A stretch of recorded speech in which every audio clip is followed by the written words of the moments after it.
It's your boy Warlow back with another My Team video. And this is how you could actually get a free GOAT card if you are a grinder. I'm going to say that now before we get into this, because we're going to break down how this event goes and stuff like that. We're going to break down all of it in this video. Now, for the packs, they did add a GOAT box. It's an enticing GOAT box that gives you either a 50 chance at a GOAT card or a 50 chance at Invincible. So if you're a big baller and about that life, well, good luck. But they did actually change the exchange. Now, the MT method is completely gone, which sucks. I kind of don't like that because a lot of us made our MT from this. But what they did do is make it 30 event cards for a GOAT piece week 1. So this is going to change every single week, basically week 2, week 3, week 4. You only can get them this week. So if you're going to want AK-47, you're going to have to play 900 breakout games this week, which is crazy. Let's say you get no pieces not including part, not including anything. It's going to take you about 900 games of breakout, or if you divide it by 2, 400 games at least a co-op.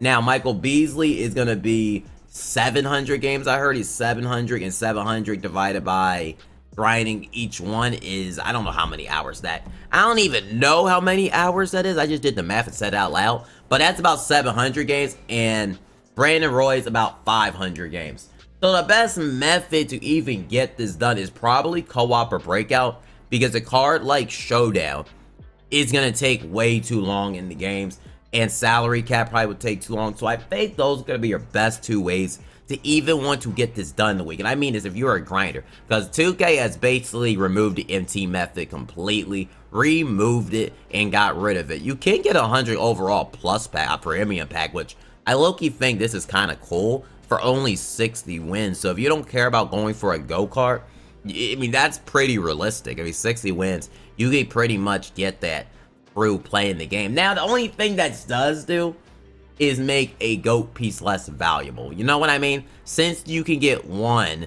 it only subtracts 30 games now. So, like, a GOAT piece is not as valuable anymore. It's not worth. And I know some people are not gonna like the fact that the MT method's taken away, but it seems like they're wanting people to play the game more in this event. Except, like I said, you got to get it done in a week. So you're going to have to, best chance is probably call breakout, but co-op, because like you can do half the games, co-op gives 2.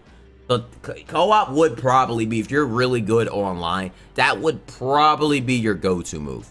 I'm just being honest with y'all, because I hit it, and I mean, you got to be grinding like a no-lifer, though. You got to be grinding like a no-lifer, though, on this game. You have to. And you still can get your 10-box stuff like that, which is actually good. But, you know, yeah, it's a lot. It is a lot. Now, we're going to review the Showdown Rewards, everything else in this season. So, right here, King of the Court is only a super pack, to be honest with you. Unless you are caring about the pieces you can get a lot of good rewards.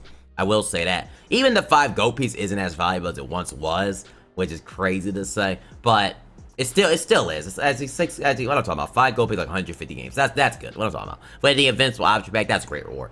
You get 3, so that's like 90 games. So if you get top 1%, you get an 100 overall, and you get to play 90 less games, which is a W reward. Top 50% gets 1, so it's 50 games off. So I think King of the Court is still worth it, even if you were to hit the worst ratio. It's subtracting 50 games off, and all you gotta do to get top 50% is play like 1 or 2 games.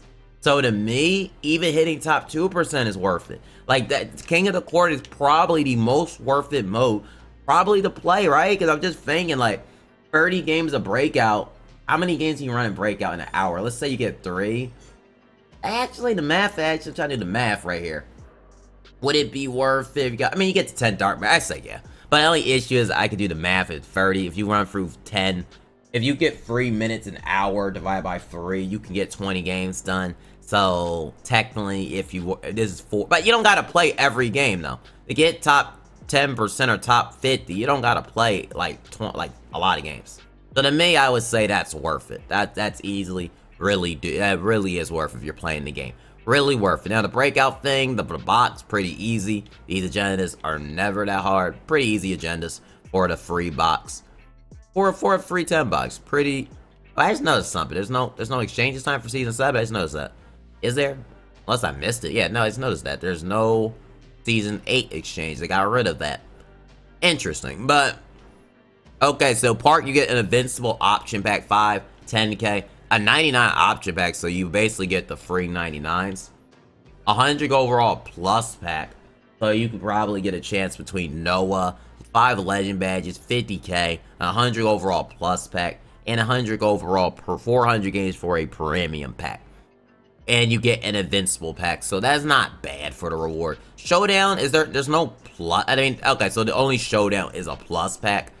No GOAT reward, I feel like, is disappointing when I spend $100 and I get 50% for a pack. You know what I mean? If I were to spend 50%, then I can get it. I don't like the fact that offline's only 5. It's still, like, I don't know why offline they went backwards and just made them, I don't know, because, like, example, why would I grind 500 triple threat games when I can go to the pack market, just buy it 100 overall unsellable for $10?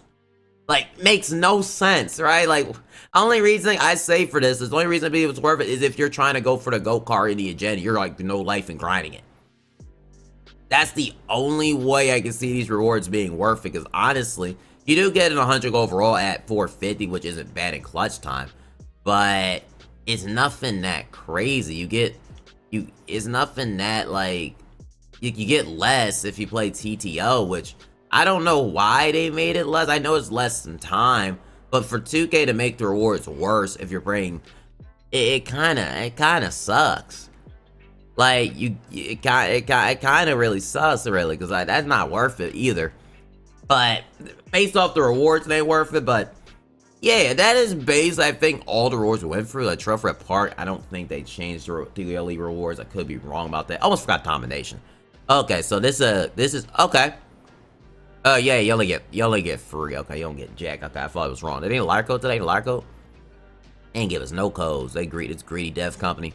Little greedy dev company. Domination's pretty good. I just don't like Billy Cunningham that much. We gotta wait and see. He does got the Billy Cunningham. He does got the Lucas step back. So, you know, still got my money released. But you get 25 Endrick MT a game, not including MT you get per game.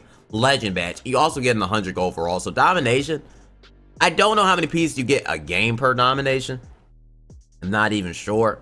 Because if it's 3, it's not really. Because like I said, you can get 3 pieces through breakout or even co-op in less time than that. So that's not real. Like I said, getting 3 of them is not really worth it. Unless you're getting like rage quits or something, it's not worth it whatsoever. So yeah, that is how you're gonna get these cards for free. Let me know who you're most interested in. Are you hyped for this season? I do like the fact that it's doable to grind this. I just don't think you could also get one for this week's agenda right here. I don't know if I think I showed it. You can get one. So if you were to get Core Park, you can maybe subtract off like 180 games. It's still gonna take you 700 games for KIRILENKO in a week though. So maybe make your goal on getting Brandon Roy, but even then that's still 300, like 300 something games. It's a lot. It's a lot. I hate the fact the MT method going, because you can go right into that instead of having to grind ridiculously and stuff like that. So is it possible to get the GOAT card if you know life it now? Yes, you get the best card in the game. If you know life the game, you can get the best rewards. But if you're not a no lifer, I feel like this kind of hurts you the most, because them not giving lower tier end cards in the festival does kind of suck. That's not as great, because you can't go for a cat, you can't go for like a Kenyon Martin. That's not a thing. So I can see a reason that sucks. But Brandon Ingram's still a good card. But issue with that is you probably can go on the market and buy Brandon Ingram for a buyout. I wouldn't be surprised he's a buyout now. He probably is gonna fall to a buyout because he's in the exchange. Like, you know what I mean? So that's not even worth it. So, it's only 30 breakout games. But yeah, those are my personal thoughts. Let me know in the comment section if you agree or disagree. And I'm going to see y'all the next on my team video. And give me a 35k for an... Wait, but you could drop a 35k for 100 overall pack right here. Yeah, you get a 35k. And I think there's one on mobile too. So, and I think they give 6 pieces if you open the Hoff... Where'd the Hoff box go? I don't know where it just went. Yeah, no, you get 6. I think on mobile you get 7. But let me know in the comment section if you are Do you like this event? Do you hate the fact they took the MT method out the game? Because I know some of y'all just not gonna like that. I don't personally like that at all. I think that sucks, really. I do like the fact if you're a no-lifer, you can get the card. If you're a no-lifer on this game, you can get the card now. I will say that. But if you're 99% of us that don't want to no-life the game, like, you know what I mean? Having the lower end dynamic duo, stuff like that was important, so I kind of don't like that. But see you on the next My Team video, and give me a kiss.